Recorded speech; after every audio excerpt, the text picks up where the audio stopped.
Thanks for joining me on Wednesday, the 7th of January 2025, after it finished at the Hill Dickinson Stadium. Everton won, Wolves won, but that doesn't tell the story.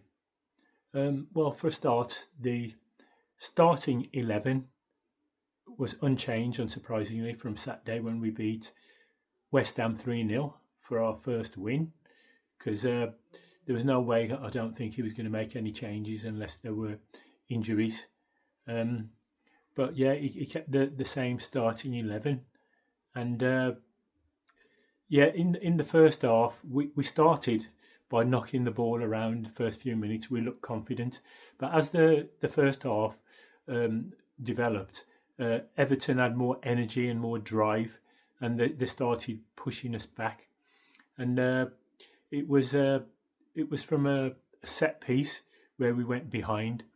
There was a cheap free kick given away wide on the left, and James Garner took it, and Michael Keane knocked it in, more like a striker's instinct than a centre half. He beat Mosquera to the ball, and from then onwards, Everton, that goal really buoyed them because they had more energy, more drive, and it was possibly, arguably, because I'm a biased Wolves fan, they went in at half time deservedly 1-0 up. Sarr had to make a save.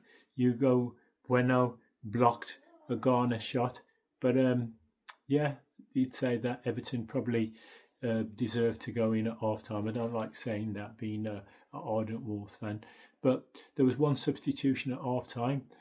Arias went off, and Andre came on, so the two Brazilians were reunited in midfield, because I remember going to the match at Molineux last season, and they were the energy in midfield against Everton in the April. But it made a difference. We started coming back into it in the second half, because we know we need to. Draws are no good. We have to win games because we're so far behind. It wasn't the best of two nights for us, because Burnley had a point against Man United, so the gap between them is still the same. And although Everton lost, it was to Nottingham Forest. So but last night they went 15 points ahead of us, but they now 14 points with that draw. But it was a straightforward, simple equaliser. You could say it was route one. Disappointing for their defence, but good for us, because I remember when we played against Liverpool the other week, how their second goal went straight through the heart of our defence. Well, it was Mosquera played it through to Strand Larsen, who came on as sub. He passed it straight through to Mane, who ran through, and he finished it like a veteran. It was a great finish, but it was simple route one football, straight through the middle of defence. Delightful if you're the scoring team, but very disappointing for the defensive team. But who cares about Everton? Because we started with three centre halves, but when Larson came on, he came on for Krejci. I hope Krejci's okay, because he went down a couple of times, and one of them was a head injury. Went down for a couple of times for extended periods. Hopefully he hasn't picked up any injuries. But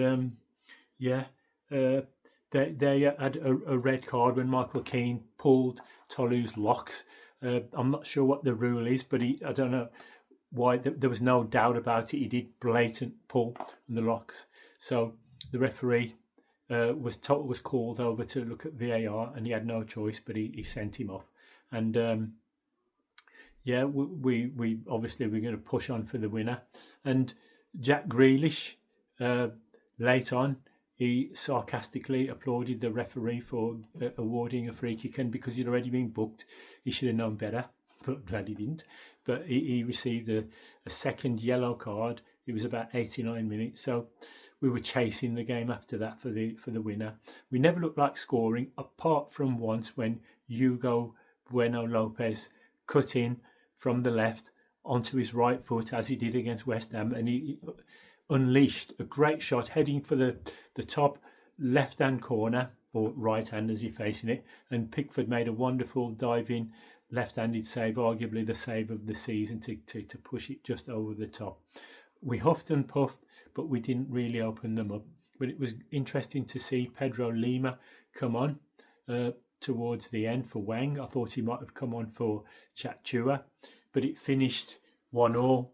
As I say, at the end, it was a golden opportunity to get the win, but we didn't take it. We got 7 points.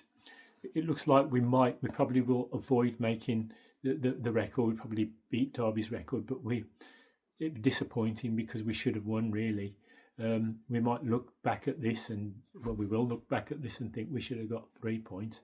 We're still adrift at the bottom, but if we'd have won tonight, we would have only been 7 points behind Burnley. But as it is, we cut adrift. But the next game is Saturday in the FA Cup, at home to Shrewsbury, weather permitting, because there's forecasting heavy snow. But it'll be interesting to see what 11 he plays against them. He'll give some of the fringe players a starting chance. What's going to be happening in the transfer market? Because even the BBC have said that Wolves have agreed that they're going to send Strand Larsen. But there'll always be plenty of speculation until the pen's put to paper. But it finished 1-1. Should have been 3 points, but at least we didn't lose. Up the Wolves, thanks.